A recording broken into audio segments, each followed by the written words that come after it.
বিধানসভা আসন থেকে পদত্যাগ করলেন মুখ্যমন্ত্রী শুভেন্দু অধিকারী। আজ নতুন অধ্যক্ষের কাছে মুখ্যমন্ত্রী। দর্শক দেখতে পাচ্ছেন শুভেন্দু অধিকারীর বাড়ি ঘেরাও করেছে জনতা।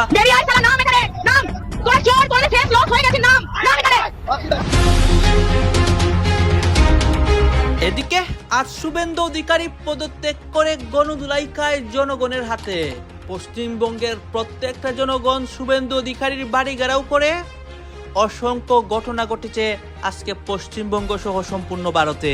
ছাত্র আন্দোলন বা প্রবল জনরোষে ভারতের কেন্দ্রীয় সরকারের বা মোদির পতন হওয়া কি সম্ভব? এমন কি হতে পারে যে প্রবল জনরোষে ভারতের প্রধানমন্ত্রী দেশ ছেড়ে পালাতে বাধ্য হলেন? কান পেতে শুনুন দিল্লির 10 জনপথের ভেতরের ফিসফাস। যে নেত্রীর এক হুঙ্কারে একসময় কাঁপত দিল্লির মসনদ, সেই মমতা বন্দ্যোপাধ্যায় আজ নিজের তৈরি সাম্রাজ্য বাঁচাতে, দল ভাঙার মহাধস রুখতে আর পকেটে থাকা হাজার কোটি টাকার বিপুল ফান্ড নিয়ে শটান হাজির হয়েছেন। সরকার যেতে দল ভ্যানিশ হওয়ার দশা। মাত্র এক মাসে মমতা বন্দ্যোপাধ্যায় কংগ্রেসের সঙ্গে তার তৃণমূল মিশিয়ে দিতে চাইছেন। কাল থেকে তো সর্বত্র এটাই আলোচনার পয়েন্ট। সেসব দেখেই হয়তো রসিকরা সমাজ মাধ্যমের দেওয়ালে মিম তৈরি করে ফেলেছেন। এবার তো শোনা যাচ্ছে তৃণমূল সুপ্রিমোয় দল বদলাচ্ছেন। ভাঙন গ্রাসে জর্জরিত তৃণমূল, আজ এ কাল ও। এবার তো শোনা যাচ্ছে তৃণমূল সুপ্রিমোয় দল বদলাচ্ছেন। ফের নাকি কংগ্রেসে ঘর ওয়াপসি হতে চলেছে তাঁর। একদিকে মমতা ব্যানার্জি দল পরিবর্তন করেছেন, এই নিয়ে আলোচনা সমালোচনা হচ্ছে। অন্যদিকে এই মুহূর্তে পাওয়া সবচেয়ে বড় ব্রেকিং নিউজ, শুভেন্দু অধিকারী বিপদের মুখে পড়ে এবং কঠিন একটি সিদ্ধান্ত নেয়। এই সিদ্ধান্তের কারণে শুভেন্দু অধিকারীর বাড়ি জনগণ ঘেরাও করে এবং পশ্চিমবঙ্গে একটা তুলপার পরিস্থিতি হয় জনগণের আন্দোলনে। দর্শক শ্রোতা, ভারতের রাজনীতি গত কিছুদিন যাবৎ উত্তাল। মমতা ব্যানার্জি যখন পরাজিত হয়েছিল এরপর থেকেই আপনারা দেখতে পারবেন এই মুহূর্তে শুভেন্দু অধিকারীর অবস্থা এবং পশ্চিমবঙ্গের রাজনীতির সর্বশেষ অবস্থা। সব দোকানগুলোকে উচ্ছেদ করে দিয়েছে বিজেপি। সোনার দোকান, জুতো দোকান সব লাগাচ্ছে, আমাদের গরিবের পেট মারছে। আমার চাই না ওরম হিন্দুত্ব সরকারের। রেলের যে স্টলগুলো খোলা আছে আর গরিবের দোকানগুলো সব বন্ধ থাকবে। দোকান ছিল সেইটা ভেঙে দিয়েছে এই নেতা মন্ত্রীরা। ঝালমুড়ি খেয়ে ঝালমুড়ি দোকান বন্ধ করে দিয়ে খাবো কি করে আমরা এখন? ওনাকে পাল্টাতে বলেছি বলে এমনি ভাবে পাল্টিয়ে দেবে। যারা গরিবের পেটে লাথি মারবে তাদের দিয়ে কি হবে? আমাদের লাইনে গলা দিতে হবে, আমরা মরে গেলে এরা শান্তি বলো। আমাদের 2 টাকা 10 টাকাতে ওনাদের চোখ পড়ছে, আমাদের পেটে লাভ মেরে আচ্ছা দিন করবে। আমরা হাজার হাজার টাকার মাল বিনা মতলবে তুলে লুট করে দিল লোককে দিয়ে। 3000 টাকা অন্নপূর্ণা ভান্ডার দিলে কি পেট ভরবে? আমাদের পেটে লাথি মেরে দিচ্ছে স্যার, আমাদের পেটে লাথি।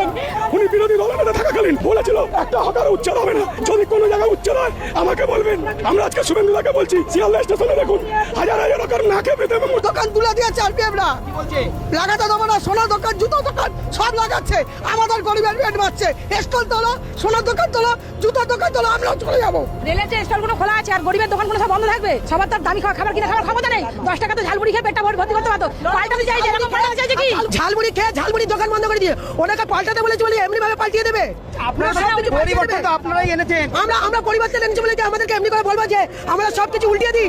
আমাদের এত বড় বড় দোকান আছে, এত কোটি কোটি টাকা দিয়ে দোকান করিয়েছে, খুলে রেখেছে, এত বড় দামি দামি স্টল করেছে, তখন ওনাদের চোখে পড়ছে না। আমাদের 2 টাকা 10 টাকাতে ওনাদের চোখ পড়ছে, তাই না? ওরা তো অনেকটা জায়গা নিয়ে দোকান করে রেখেছে, রেলের জায়গা তো অনেক বড় জায়গা। রেলের প্রচুর দোকান আছে। তবে উনি তোলার আগে উনি যখন এসেছে আমাদের আগে আমাদের কারোর কোনো লোকদের সঙ্গে কোনো কথা বলেছে যে আপনাদেরকে কিছু দেওয়া হবে, আপনাদেরকে আপনারা এখন গুটিয়ে তুলে নিন। কত এক একটা দোকানে 5,000 বিনা নোটিশে তুলে দিয়েছে, 5,000 10 সবাইকে ঘরে পাঠিয়ে দিয়েছে। আজকে কিছু হবে না বলে সব দোকানগুলো লুটপাট করিয়ে দিল। কারা লুটপাট করবে? পুলিশ প্রশাসন করিয়েছে, পুলিশ প্রশাসনকে দিয়ে পুলিশকে লোকে দিয়ে পরিষ্কার করিয়েছে, আরপিএফ কে দিয়ে করিয়েছে। কাদেরকে দিয়ে আরপিএফ যাদেরকে দিয়ে করিয়েছে পেরেছে তুলিয়ে দিয়েছে সব।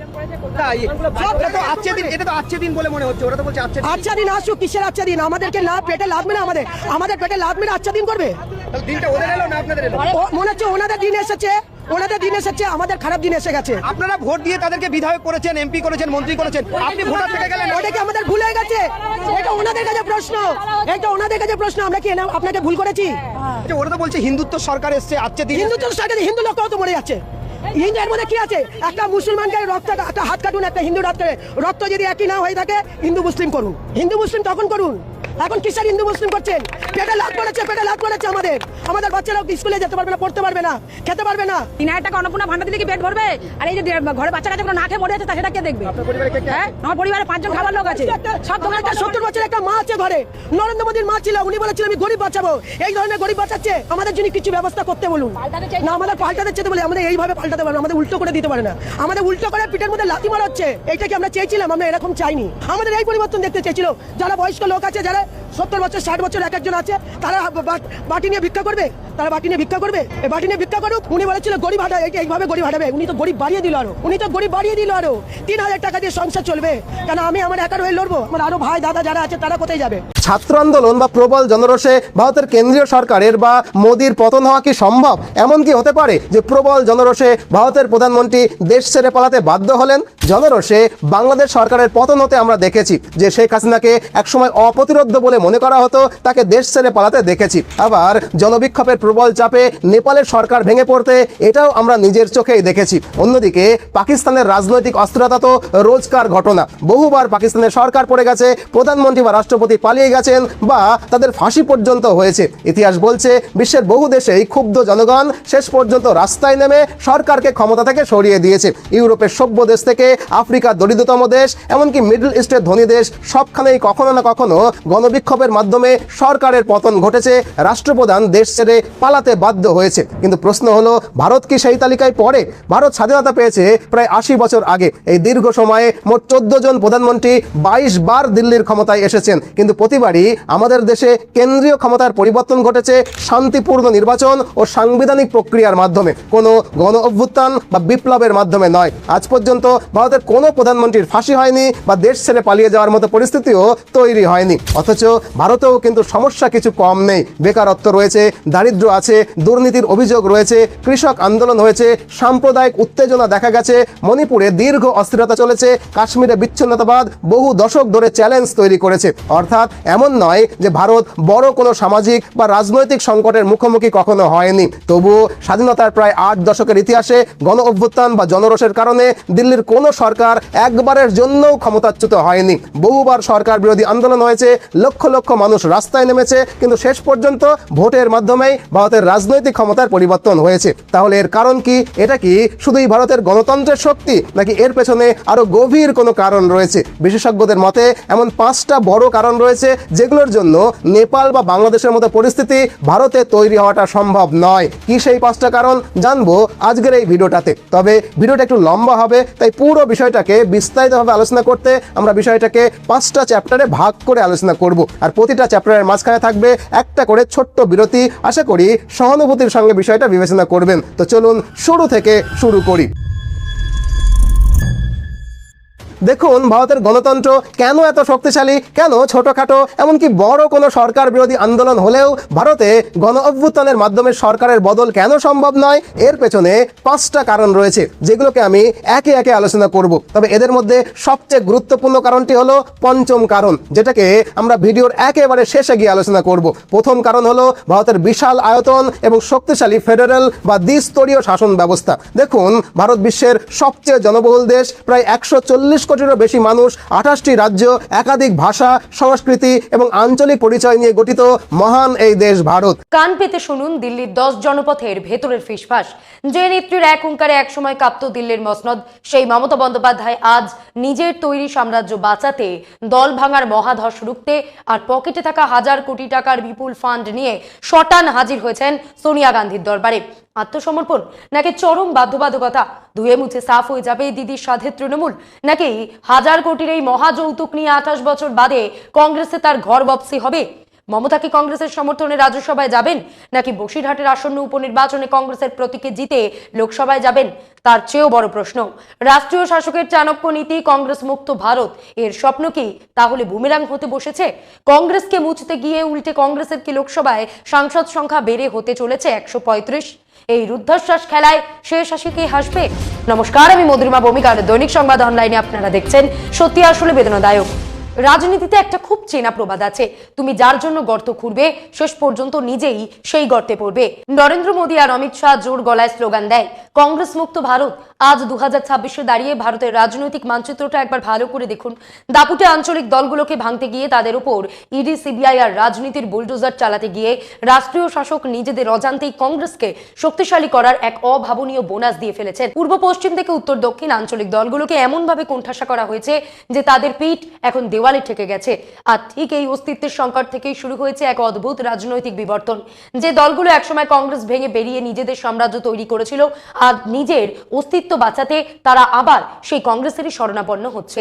দিল্লির রাজনৈতিক অলিন্দে এখন সবচেয়ে গরম খবর, তৃণমূল কংগ্রেসকে ভাঙনের হাত থেকে বাঁচাতে মমতা বন্দ্যোপাধ্যায় 28 বছর আগে যে দল ছেড়ে বেরিয়ে তৃণমূল কংগ্রেস তৈরি করেছিলেন, এখন সেই তৃণমূল কংগ্রেসের ব্যাকপত্তন নিয়ে আবার কংগ্রেসেই বিলীন হয়ে যাচ্ছেন। হ্যাঁ, ঠিকই শুনছেন, দীর্ঘ 10টা বছর 10 জনপথের সঙ্গে দূরত্ব বজায় রেখে এখন নিজের এবং নিজের দলের রাজনৈতিক অস্তিত্ব বাঁচাতে মমতা প্রথমে 10 জনপথে গিয়ে সোনিয়া গান্ধীর আলিঙ্গনে আবদ্ধ হচ্ছেন। সেই ছবি কংগ্রেস তাদের এক স্যান্ডেলে পোস্ট করছে। এই বৈঠকের 24 ঘন্টা না পেরোতেই অভিষেক বন্দ্যোপাধ্যায় 10 জনপথের ঠিকানায় পৌঁছে গিয়ে রাহুল গান্ধীর সঙ্গে প্রায় 2 ঘন্টা বৈঠক করলেন।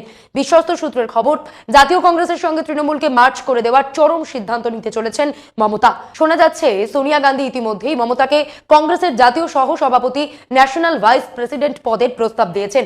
ডিল কিন্তু প্রায় পাকা।